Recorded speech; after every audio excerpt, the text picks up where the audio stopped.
Thank you. Bringing those two themes together, the Red Book here on page 40 confirms defence spending is set to fall over the next 4 years.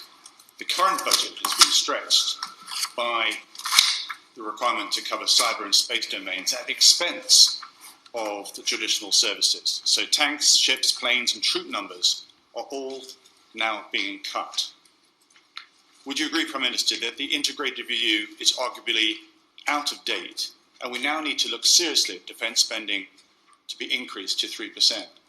No, I must respectfully, I know you're a great authority on these matters, Mr. Ellwood, but I must respectfully dissent from you when you say that the integrated review is out of date, because I think what would be out of date would be to, first of all, we're spending record sums on defence, £24 billion to reform and renew our armed forces, 2.4%. No, I know the numbers. Yeah, I know them well. But I'm trying to say that what I'm saying to you is I disagree. This is a peacetime budget. I disagree. And we've just confirmed that the threats are growing, and therefore we cannot manage. The budget is being reduced by 0.4%. I have it here in front of me in the Red Book. The point I'm trying to say is I'm simply inviting you to recognise the growing threats that are coming over the horizon and asking you to please recognise and reconsider where the integrated review now is and what we need to prepare for. If you're saying, Mr. Ellwood, that you think we should go back and prepare for tank battles in...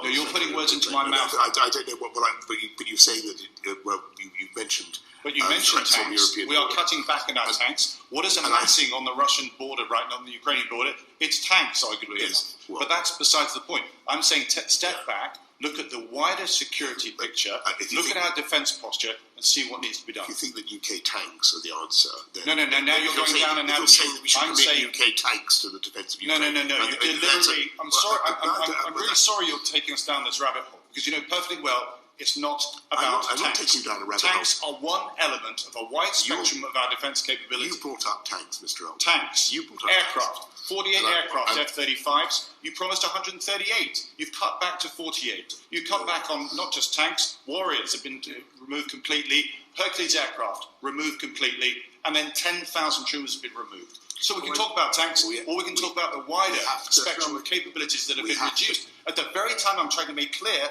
that there are bigger threats coming over the horizon. Yes, Prime Minister. And I think what I'm trying to make clear is I think that it's now or never for the UK Armed Forces. We have to recognise that the old concepts of fighting big tank battles on European landmass, which I think is what you're driving at, are over. And there are other better things that we should be investing in the FCAS, in the Future Combat Air System, in cyber.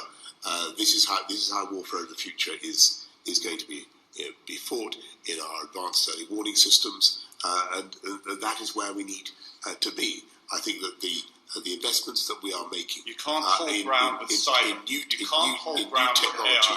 In new technology are absolutely indispensable to our ability to fight the wars of the 21st century. And I don't think that going back to a 1940s style approach will serve us well. Mr. McNeill, Trade Committee Chair.